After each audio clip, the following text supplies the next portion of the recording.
Rebekah Roth here again, and I'm going to go over something that absolutely shocked me. But let me first tell you the reason I found this is as I was going through the whole 9/11 thing and I realized there were no Arabs on the planes and something else had really gone on, and that explained why the flight attendants and the crew didn't follow their protocol, and it all started coming together. I tried to figure out, what could it be? Could it have been an intelligence operation? Was this some, I don't know. I just had to look. Well, in order to do that, I probably read 180 books, and some of them are how the Israeli Mossad operates, and I read a couple books by a former Mossad agent named Viktor Ostrowski.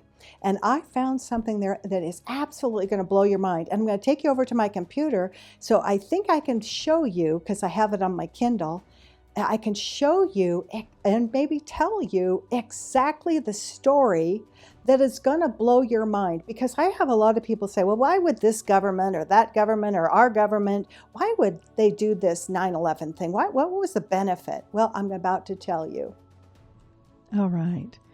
So as I mentioned before, but I should mention it again in case this is your first video, just to try to figure out what really was going on, well, I knew it wasn't a hijacking because I found out there weren't any Arab hijackers on board from people that worked in the airline. Once I knew that, and then the flight attendants didn't follow, and none of the crew followed any protocol that we had set in place to be used in a hijacking, which now that all made sense after I found out there were no hijackers on. I started to really study and read as much as I could about training for spies, espionage, CIA, Mossad, foreign intelligence, MI6, all of that. And one of the things I found kind of interesting, and it was a real wake-up call for me, and I'm sure it will be for you as well. So I want to just share with you, I'm going to paraphrase this. This is from Viktor Ostrowski's book called The Other Side of Deception. Viktor Ostrowski was a Mossad agent, and I think he graduated from training for Mossad around the mid-'80s. And this is from page 277. Now, granted, there's lots of information in his book, but this is the story that really shook me to my core, I guess, in a sense. It doesn't really matter if you like the president that the story's about. It's about President George H.W. Bush, Bush Sr., he's often called. And the story is about Air Force One as it's about to touch down in Madrid. The chapter opens up along with a twin Air Force One. There's two 747s. They're very identical except for their tail number. They're bringing President George H.W. Bush to Madrid, Spain, for a peace talk, a peace signing. And it's going to be between Israel and their neighbors, Syria and the Palestinians. And this is going to be a big deal. And George Bush had kind of got himself convinced that he was going to be, also the Jordanians were there, that he was going to be the president to be able to bring about peace in the Middle East. He was really convinced of it. But he'd done some things, too, to make sure he could get the Israelis to the table, to the negotiating table. And against the wishes of the United States Jewish community, Bush had applied a lot of pressure to Yitzhak Shamir to get him to that negotiating table. And one of the things he'd done was he put a freeze on all loan guarantees to Israel to the tune of $10 billion worth. That was the force he used to get Israel to the peace negotiating table.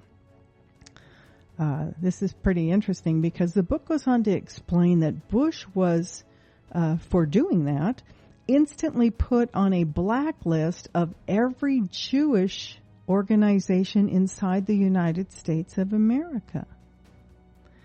And he was regarded as, quote, the greatest enemy of Israel. Now, if you're old enough to remember to look back at his presidency, I'm sure a lot of this is going to come to the surface in your memory. posters went up in Israel depicting Bush with the Pharaoh's headgear on, with text reading, "We have overcome the Pharaohs. We will overcome Bush."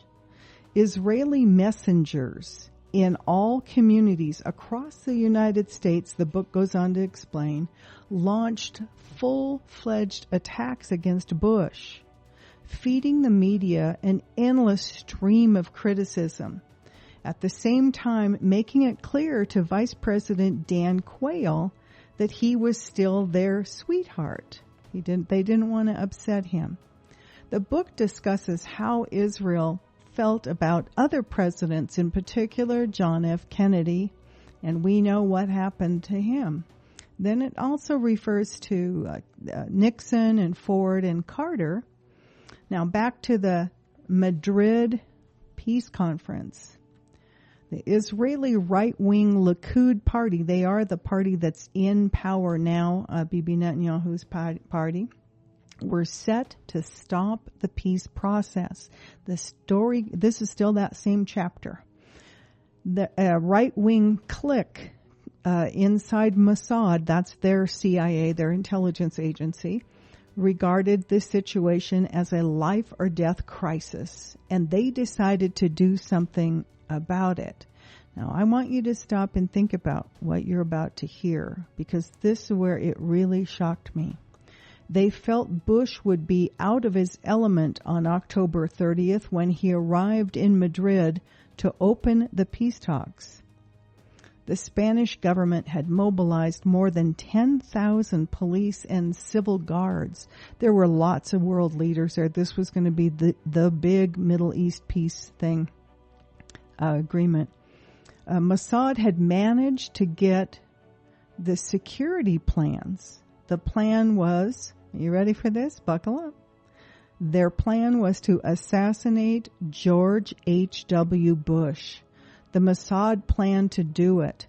The assassination would be blamed on 3 Palestinians that had been taken by an Israeli Kidon, which is an assassin, a Kidon unit, from their hiding place in Beirut, Lebanon, relocated to a detention center in the Negev desert. At this time, the Mossad,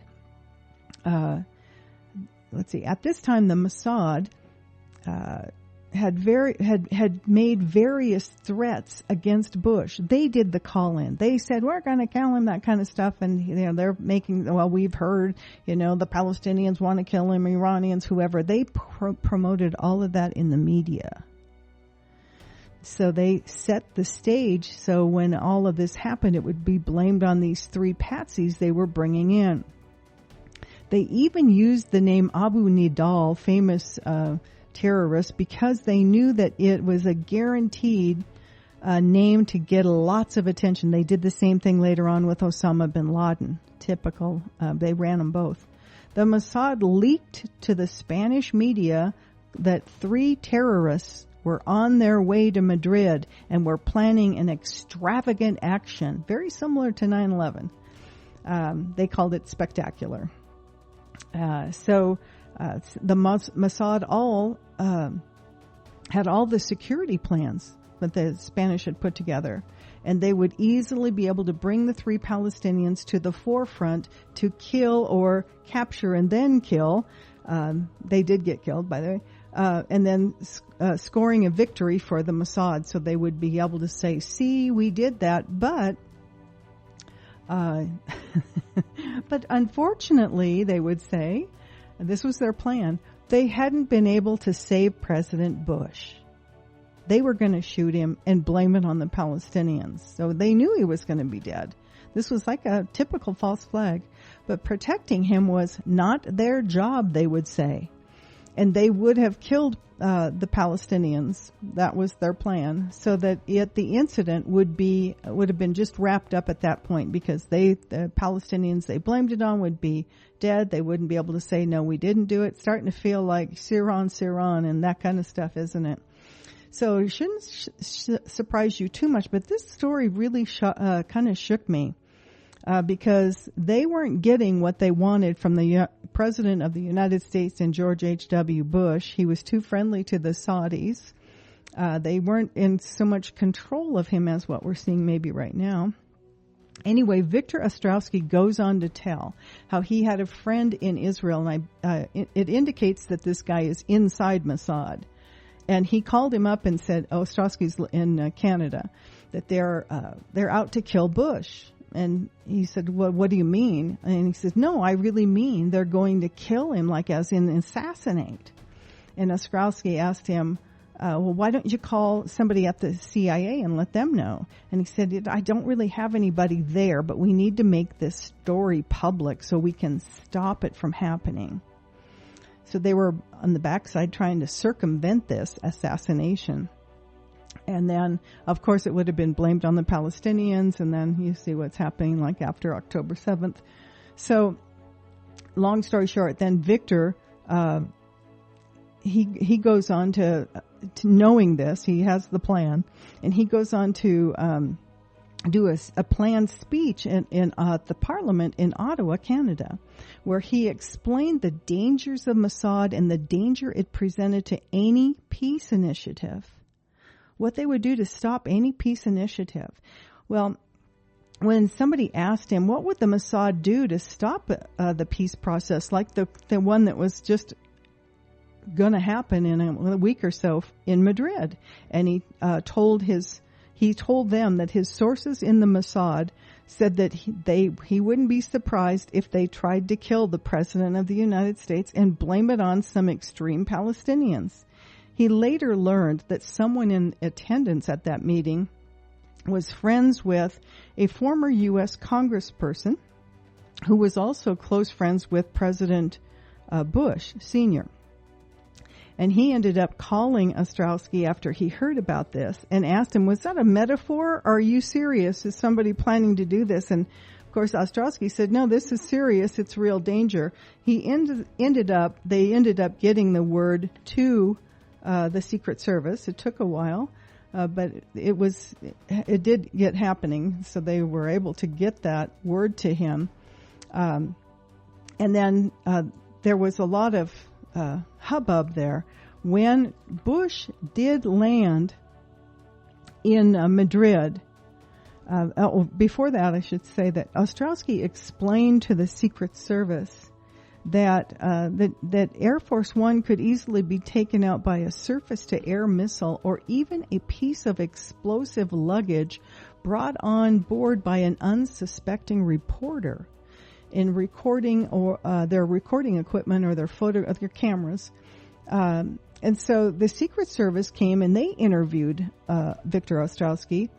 And the story ends by his friend in Israel reporting back to him that when Bush arrived in Madrid, the American embassy received a bomb threat on the phone. A section of the embassy was evacuated while President Bush was in the building. The rest of the plan was called off. President Bush was on his way shortly back home on October 31st.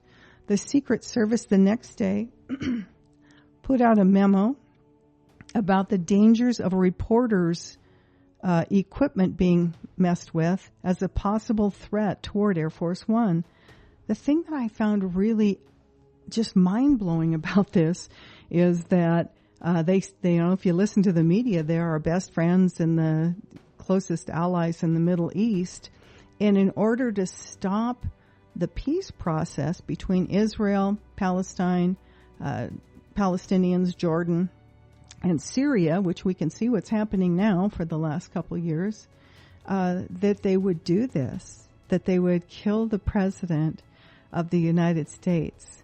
Now, there's some declassified information that they were involved in the Kennedy assassination, so maybe that's true. Was blown away by this story. Now, this is a Mossad agent who's dealing with somebody else that were just trying to circumvent this kind of stuff being done by these radical right-wing Likud party people that had gotten into the Israeli Mossad.